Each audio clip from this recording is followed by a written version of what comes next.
Hello hello, नमस्कार. मी Vandre police चौकीतून हवालदार till बोलतोय. आपण पैशाबद्दल तक्रार दिली होती. हो, मीच केली होती.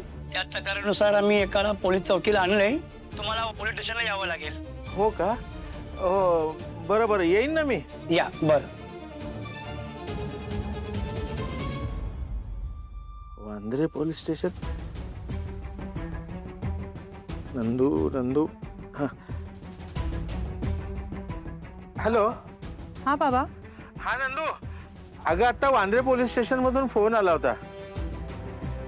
ते आपण पैसे चोरीला गेल्याची तक्रार केली होती ना, त्यासाठी त्यांनी एका गुंडाला पकडलंय म्हणे. तर त्याची ओळख पटवण्यासाठी त्यांनी मला पोलीस स्टेशनला बोलवलंय.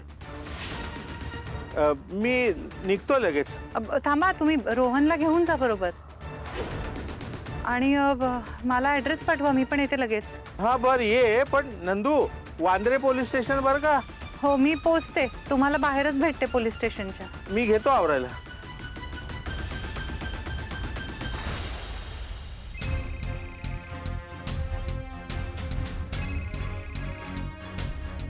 हा काकू. समर, काकू समर तू खूप कामात आहेस का रे? तू रडतेस? काय काय झालं? नाही नाही, मी रडत नाहीये रे. मला खूप अनइझी वाटतंय म्हणून म्हटलं थोडं तुझ्याशी बोलून घ्यावं. मी घरी येऊ का? नको नको, मला माझ्या अंशुपंची खूप काळजी वाटते रे. आज सकाळी जे काय झालं ना, त्यांनी अगदी खचून गेलाय तो. अर्थात म्हणजे स्वानंदीची तिची काहीतरी कारणं असतीलच, ते मी अगदी समजूच शकते. पण अंशुमन, त्याला धक्का बसलाय रे.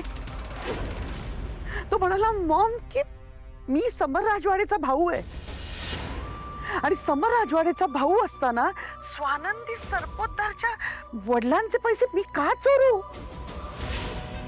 मला काय गरज आहे त्या पैशाची, असं म्हणाला तो.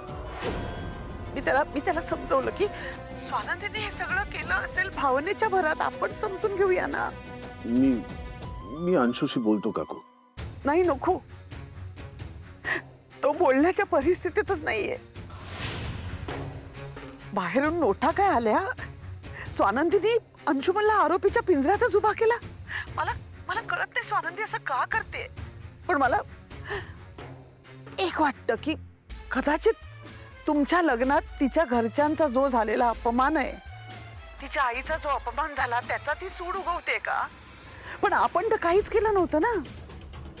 आपण त्यांचा अपमान केलाच नव्हता. ते सगळं उघडकीस आलं त्यांनी काय केलं होतं ते. मग ही सगळा राग माझ्या अंशुमनवर का काढते? माझा अंशुमन खूप हळवा आहे रे.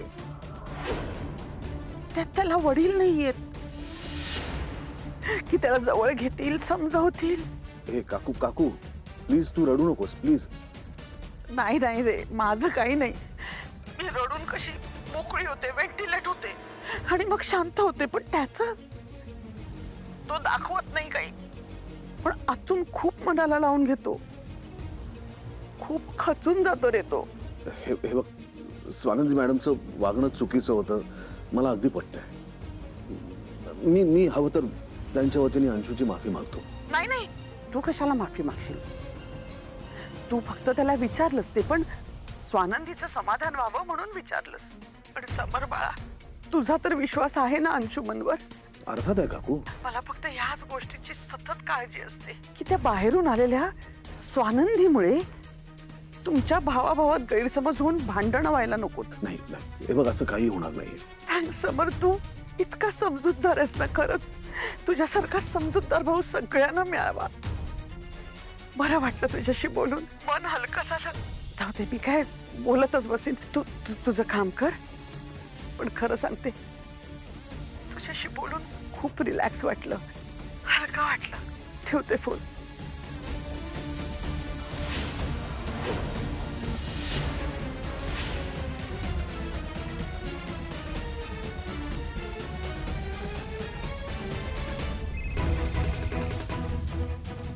बोल. हॅलो सर, आत्ताच एक खबर हाती लागली. बघ, चांगली असेल तर सांग, नाहीतर फोन ठेव. औ सर सर सर ऐकून घ्या ना प्लीज, ऐकून घ्या ना. ज्या गुंडांनी ते पैसे चोरले होते ना, त्यातल्या एका गुंडाला पोलिसांनी उचललं सर. व्हॉट? हो सांगितलं होतं ना, तोंड दाखवू नका, गायब व्हा. असं कसं पकडलं पोलिसांनी? ते नाही कळलं हो. मग तुला काय कळतं शेळके? फक्त मला फोन करायचा कळतं तुला? सगळे इडियट भरलेत मी, युजलेस. माफ करा सर, पण सर आता पुढे काय करायचं? आता कान नीट उघडे ठेवून ऐक. काही झालं तरी त्यांनी तोंड उघडता कामा नाही आणि माझं नाव तर अजिबात आलं नाही पाहिजे. मी काय म्हणतो की आपण जर ते पैसे परत केले तर तो गुंड सुटेल. म्हणजे त्याला परत कोणी काही विचारणारच नाही ना. आपला प्रश्न सुटला सर. ठीक आहे शेळके, पैशांचं मी बघतो. टपली भाऊला पाठव आपल्या नेहमीच्या ठिकाणी पैसे घ्यायला. आणि त्या बाब्याला सांग तोंड उघडू नको काहीही झालं तरी. ठीक आहे सर, थँक्यू थँक्यू.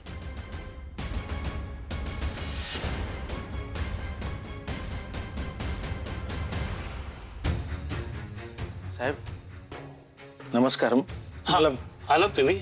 आम्ही एकाला उचललंय. एक मिनिट. माणिक घेऊन या त्याला. ओळखता यायला?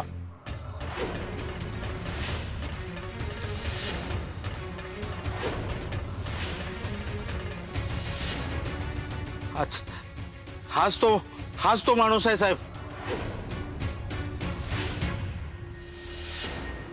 यानंच माझ्या हातातून पिशवी हिसकावून घेतली होती आणि पळून गेला होता.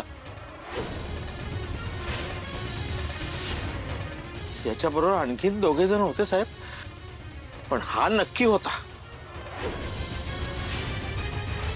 काय रे, कुठे त्यांचे पैसे? हा, साहेब मारू नका तू सिनियर सिटीजनला त्रास देतो.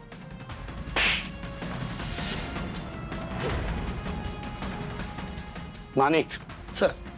घेऊन जायला. चाल रे. साहेब आमचे पैसे मिळतील ना? नक्की मिळते.